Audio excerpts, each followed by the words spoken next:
Okay, climate change. I saw you posting a link to a study suggesting that a lot of the way that it's talked about has been overhyped. What are your beliefs about climate change? Well, I spent a lot of time. I don't really have beliefs about climate change. I wouldn't say. I mean, I think the climate is probably warming, but it's been warming since the last ice age. So I don't know. But it's exactly dramatically accelerated even in the last couple of decades. Maybe. Mm-hmm. And possibly. It's not so obvious. I spent quite a bit of time going through the relevant literature. I read about 200 books on ecological, what would you call it, on ecology and economy when I worked for the UN for about a 2-year period, and it's not so obvious what's happening, just like with any complex system. The problem I have fundamentally isn't really a climate change issue. It's that I find it very difficult to distinguish valid environmental claims from environmental claims that are made as a, what would you call it, secondary anti-capitalist front, essentially. So it's so politicized that it's very difficult to parse out the data from the politicization. So I saw there's a line in 12 Rules which says people stricken with poverty don't care about carbon dioxide. Yeah, that's definitely the case. And I think that's not an unreasonable point to make, because you think about Maslow's hierarchy of needs, right? People, if you can't eat, then actually you can't really worry about what's happening in 50 years to the planet. However, I don't think that's a reason not to tackle climate change, because those same people in the global south... It's partly a reason. Is it though? Because people in the global south... coal-generated plants stop people from starving. So yes, it's partly a reason. And it's certainly the case that making energy more expensive, obviously, makes things more difficult for poor people. So yes, it's definitely an issue. And I would say, it's kind of a conundrum for those on the left. It's like, what's it going to be? Clean air or hungry people? Think, well, we don't have to choose. It's like, okay. Or renewable energy, or... Oh, good luck with that. Or nuclear power. I'd be fine with more nuclear power stations. Yeah, well, it doesn't look like we're moving in that direction very fast. No, but that is a solution. Well, it worked for the French. It's the motivation that I question. Right. Tell me more about that. Well, what kind of statement is the planet would be better off with fewer people on it? First of all, there's an easy solution to that. You could leave.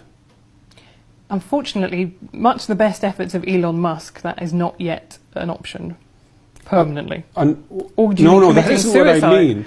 That's what I meant, yes. If you're very concerned about your carbon footprint, there's a very fast solution to that.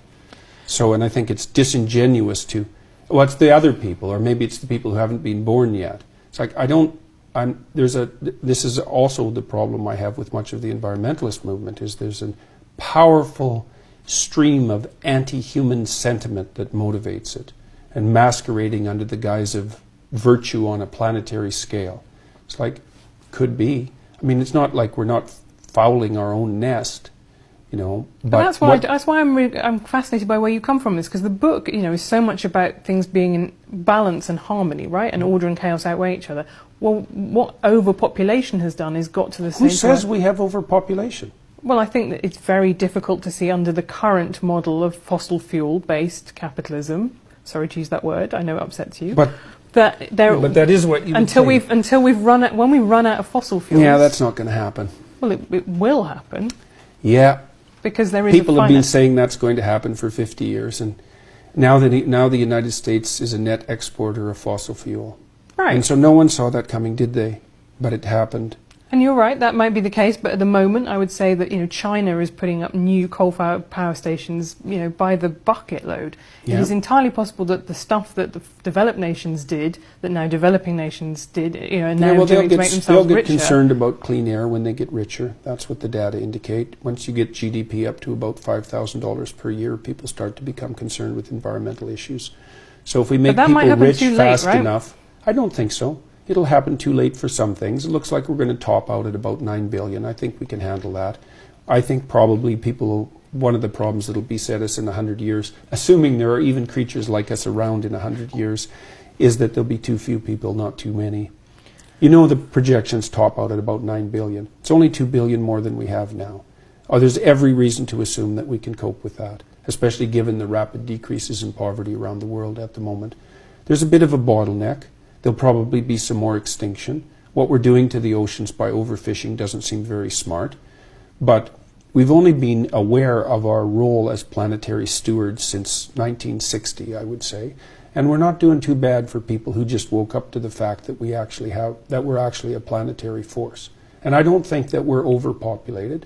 I think all the arguments that all the people who made those arguments in the 1960s, like Paul Ehrlich, I think he wrote The Population Bomb, predicted mass starvation by the year 2000. He was absolutely and completely wrong. And we've been very lucky with things like golden rice, for example, and genetic engineering of crops. I think that's... Yeah, it's not luck.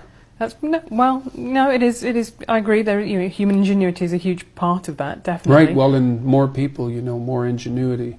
And Bjorn Lomborg, who I really admire, this skeptical environmentalist who's actually gone a very long ways to trying to figure out what we could do at a planetary level that would actually be useful and productive.